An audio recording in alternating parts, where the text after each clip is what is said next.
Selamat malam Bapak dan teman-teman. Kali ini kami akan mempresentasikan mengenai tugas proyek UTS kami yang berjudul Analisis Derivat Babi menggunakan metode DSC. Next.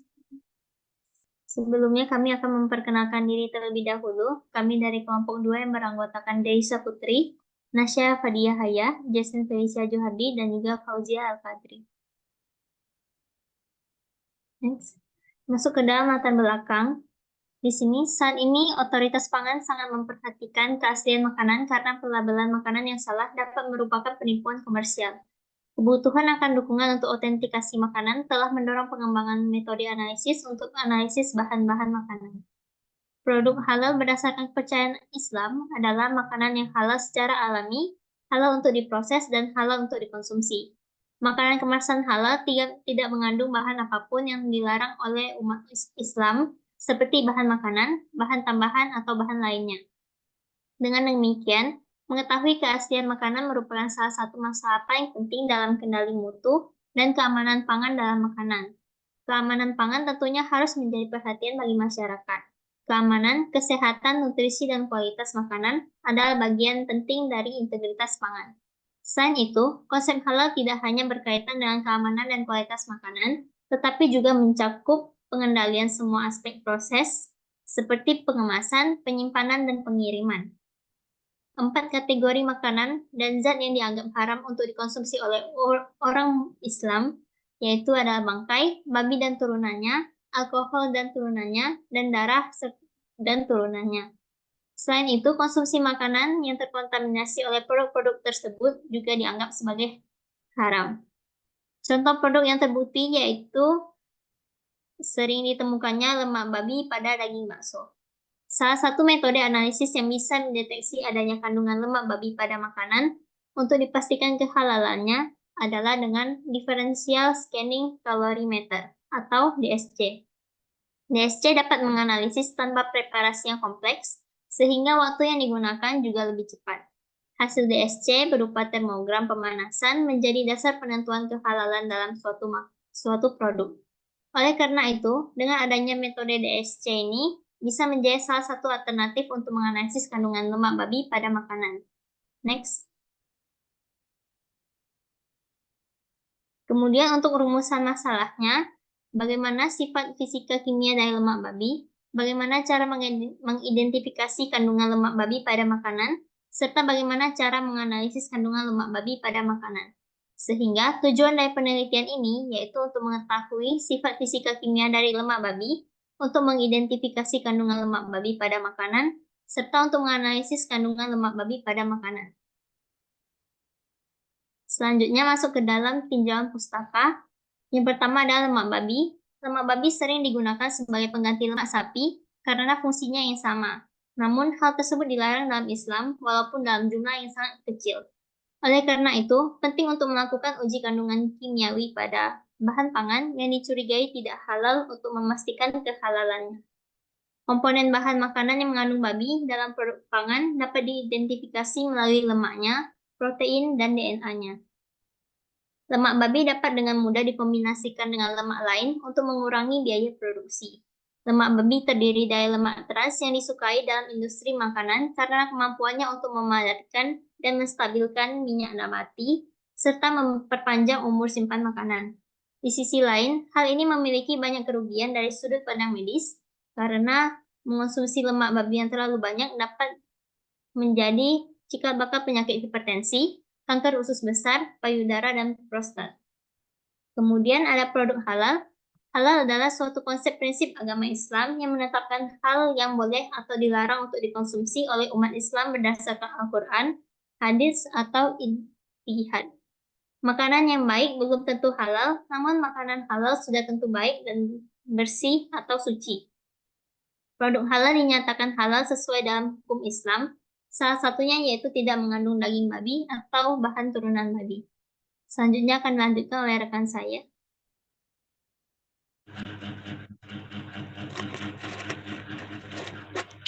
Pedoman halal. Salah satu konsep halal dalam Islam yaitu melarang konsumsi makanan yang mengandung lemak babi dalam bentuk apapun. Landasan hukum ini jelas tertuang dalam ayat ketiga surah Al-Maidah dan pedoman produk halal diatur dalam Undang-Undang Nomor 33 Tahun 2014 tentang jaminan produk halal. DSC atau Differential Scanning Calorimetry merupakan salah satu metode analisis termal yang paling banyak digunakan untuk analisis minyak dan lemak. Selain itu, analisis termal telah lama digunakan dalam ilmu material dan pengujian, khususnya di bidang polimer. DSC memberikan informasi tentang fenomena peleburan dan kristalisasi minyak yang dipengaruhi langsung oleh sifat fisikokimia seperti komposisi asam lemak, trigliserida, dan struktur kimia. Prinsip dari DSC itu meletakkan sampel dan reference dalam oven kecil dengan temperatur yang sama. Daya listrik yang dibutuhkan setara dengan efek kalorimetrinya. Alat DSC menghitung perubahan energi yang terjadi saat sampel dipanaskan, didinginkan, atau ditahan secara isotermal bersamaan dengan temperatur saat perubahan ini terjadi. Next.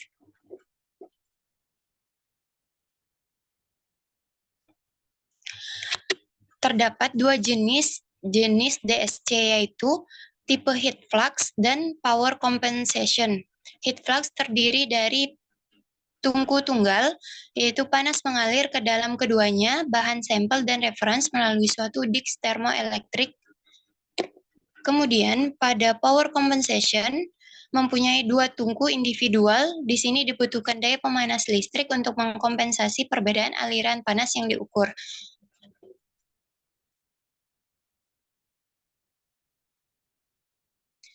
Instrumen DSC terdiri dari ruang sampel, sumber panas dari heater, sensor untuk mendeteksi atau mengukur sifat fisik dan temperatur, alat untuk mengatur kondisi parameter pengamatan seperti temperatur dan lingkungan, serta komputer untuk pengumpulan dan proses data. DSC umumnya digunakan untuk mengkarakterisasi sifat termal bahan seperti suhu transisi dan perubahan entalpi. Entalpi suatu bahan adalah energi yang dibutuhkan untuk memanaskan bahan tersebut sampai suhu tertentu dan diperoleh dengan mengintegrasikan kurva kapasitas panas. Terdapat kasus mana bahan polimer amorf dan kristal menunjukkan perbedaan entalpi yang signifikan. Pengukuran entalpi dapat diperkirakan kristalinitas pada rentang suhu saat polimer dipanaskan. Next.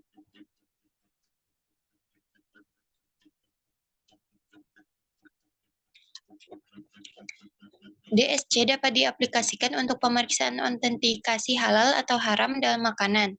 Metode DSC dapat digunakan untuk penentuan lemak babi secara kualitatif dan kuantitatif. Dikarenakan semakin maraknya penggunaan lemak babi pada produk makanan, termasuk sebagai bahan tambahan makanan. Hasil dari pendinginan dan pemanasan termogram DSC terbukti berguna untuk menentukan deteksi lemak babi. Adapun kelebihan dari DSC yaitu sampel yang dibutuhkan kecil, biasanya dengan sedikit atau tanpa persiapan, siap ditempatkan di DSC sehingga pengukuran dapat dilakukan dengan cepat dan mudah, serta aksesibilitasnya mudah. Namun, keterbatasan ini mungkin disebabkan oleh kesulitan operasional, persyaratan laboratorium, dan kepraktisan yang diharapkan oleh industri. Next.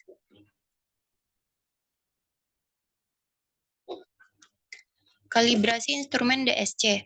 Keandalan hasil DSC bergantung pada ketelitian ketika kalibrasi instrumen tidak jauh dengan suhu transisi yang diinginkan. Untuk pengukuran entalpi, luas area puncak DSC harus dikalibrasi. Keakuratan analisis ini sangat bergantung pada penggunaan kalibrator standar berkualitas tinggi dan sensor DSC yang bebas dari kotoran. Preparasi sampel. Keberhasilan eksperimen DSC bergantung pada persiapan sampel yang cermat dan pemilihan keadaan eksperimen yang sesuai. Biasanya, sampel DSC dianalisis dalam volume kecil dalam panci logam. Sampel yang diperlukan untuk analisis DSC sekitar 1-10 mg. Ukuran sampel DSC untuk analisis turunan babi dalam bidang farmasi sekitar 3 hingga 5 mg.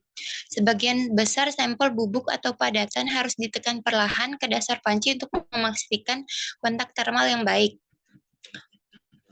Oleh karena itu, mungkin perlu sedikit digerus untuk mendapatkan hasil yang dapat direproduksi. Sampel untuk analisis DSC harus ditimbang secara akurat pada awal dan akhir setiap percobaan. Next. Selanjutnya akan dijelaskan oleh teman saya.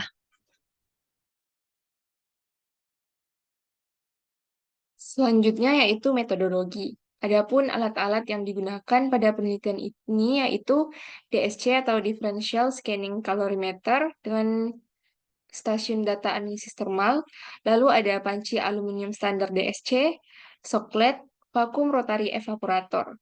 Lalu bahan-bahan yang digunakan adalah heksana, indium, sampel, dan standar, lalu natrium sulfat anhidrat, dan nitrogen. Untuk prosedur yang pertama yaitu preparasi sampel kalibrasi dan sampel validasi. Pertama-tama dibuat standar dengan mencampurkan daging sapi dan daging babi hutan atau daging celeng dengan konsentrasi 0, 10, 15, 20, 35, 50, 65, 80, 85, dan 100% daging celeng di dalam daging sapi.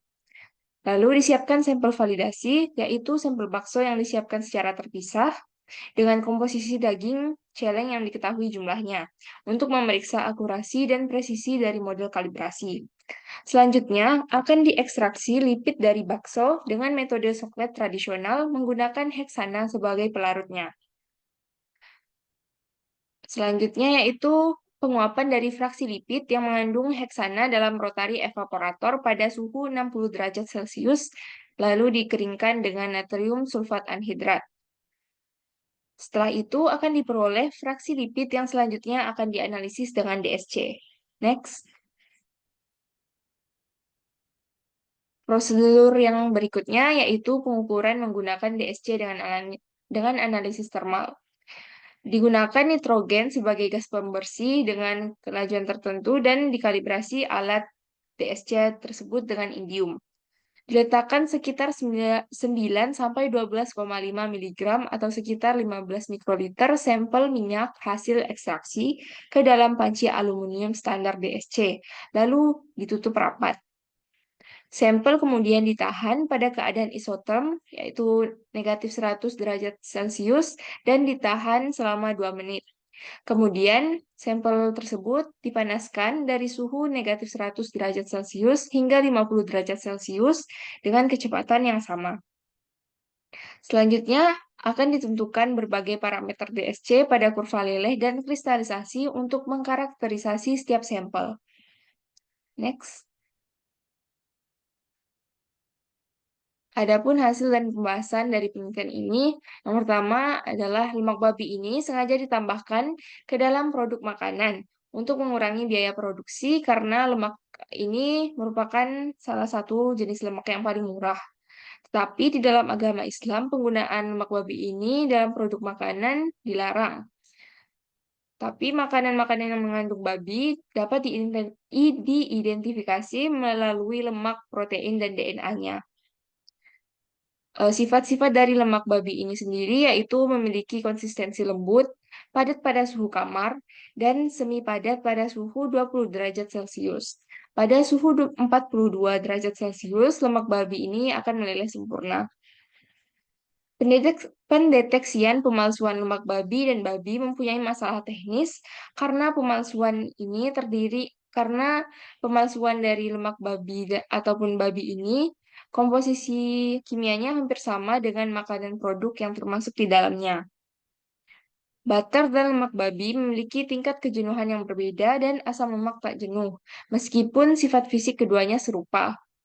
Terdapat perbedaan nilai yang besar dari tingkat kejenuhan triasilgliserol antara butter dan lemak babi. Next. Berikut adalah perbandingan dari profil triasilgliserol dari butter dan lemak babi. Semakin jenuh triasilgliserol, maka suhu lelehnya akan semakin tinggi, dan sebaliknya semakin sedikit triasilgliserol jenuhnya, maka suhu lelehnya akan semakin rendah. Terdapat puncak penurunan pada suhu sekitar 0 derajat Celcius dengan meningkatnya kadar lemak babi hingga konsentrasi 60%. Profil leleh campuran yang mengandung 1% telah meningkatkan profil leleh secara signifikan pada suhu sekitar 23 hingga 25 derajat Celcius. Intensitas ini disebabkan oleh penambahan kristal beta dalam campuran. Next. Selanjutnya akan dilanjutkan oleh rekan saya. Baik, terima kasih akan saya lanjutkan. Nah, untuk selanjutnya ini ada gambar mengenai termogram pendinginan, di mana di sini terdapat butter dan juga led yang memiliki dua puncak utama di sekitar suhu 7-15 derajat Celcius. Dua puncak ini disebabkan karena terbentuknya kristal TAG tadi. Nah, hal ini juga disebabkan karena lemak babi ini memiliki komponen penyusun berupa asam lemak dan juga TAG tak jenuh yang cukup tinggi. Asam lemak dan TAG tak jenuh ini akan mengkristal pada suhu yang lebih rendah, sedangkan asam lemak dan TAG yang jenuh akan mengkristal pada suhu yang lebih tinggi. Nah, perbedaan profil termogram karena komposisi ini yang akan dijadikan model untuk menganalisis adanya pemalsuan dan juga pencampuran lemak babi di dalam buffer. Nah, untuk gambar di bawahnya sendiri itu merupakan kurva termogram pendinginan dari campuran lemak babi dan juga butter pada berbagai variasi perbandingan. Di mana ketika butter ini ditambahkan dengan lemak babi, dua puncak pendinginan pada buffer masih dapat diamati, tetapi mengalami perubahan morfologi dengan meningkatnya komposisi lemak babi dalam campuran. Nah, perubahan entalpi karena adanya campuran tersebut dapat secara kuantitatif diamati dengan mengukur luas area di bawah kurva. Nah, dari gambar tersebut dapat kesimpulan juga bahwa metode DSC ini dapat mendeteksi perubahan kurva pemanasan dan juga pendinginan butter karena adanya campuran dari lemak babi.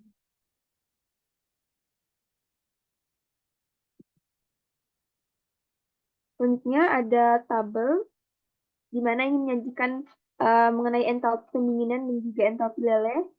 Untuk butter masing-masing itu adalah minus 54,06 plus minus 8,87 joule per gram dan 35,97 plus minus 4,18 joule per gram dibandingkan dengan entalpi pendinginan dan entalpi leleh lemak babi masing-masing sebesar minus 10,72 plus minus 0,89 joule per gram dan 17,95 plus minus 0,07 joule per gram, di mana baterai ini memiliki asam lemak dan juga TAG saturasi yang lebih tinggi, sehingga menghasilkan entalpi pendinginan yang lebih besar pula.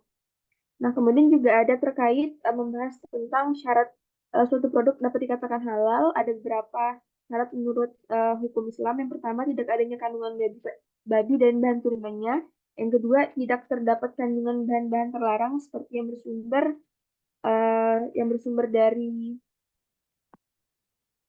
darah, organ manusia maupun kotoran. Kemudian seluruh bahan asalnya harus dari hewan yang halal yang disembelih menurut hukum Islam. Kemudian seluruh tempat penyimpanan, tempat penjualannya juga harus baik. Jika pernah digunakan pada daging babi ataupun produk non halal lainnya harus dibersihkan sesuai dengan syarat Islam. Dan terakhir ada seluruh minuman dan makanan yang tidak mengandung khamar. Kemudian untuk kesimpulannya adalah yang pertama, bahwasannya lemak babi ini memiliki sifat konsistensi lembut pada suhu kamar dan semi padat pada suhu 27 derajat Celcius. Nah, pada suhu 42, lemak babi ini dapat meleleh sempurna. Untuk poin yang kedua, cara mengidentifikasi kandungannya adalah dengan beberapa pendekatan. Yang pertama, menentukan perbandingan antara beberapa bahan kimia konstituen. Kemudian yang kedua, mencari komponen morfologi yang membuktikan keberadaan pemalsuan dalam produk makanan, dan yang ketiga adalah melakukan analisis berdasarkan sifat fisikokimianya dengan instrumen. Untuk kesimpulan ketiga adalah cara menganalisisnya itu dapat menggunakan salah satu metode yaitu DSC atau Differential Scanning Calorimeter melalui preparasi sampel dan pengukuran DSC berdasarkan perbedaan titik leleh dan titik beku dari suatu senyawa dengan pemanasan di suhu yang berbeda pula. Berikut adalah daftar pustaka yang kami gunakan. Sekian presentasi dari kelompok kami. Kami ucapkan terima kasih. Wassalamualaikum warahmatullahi wabarakatuh.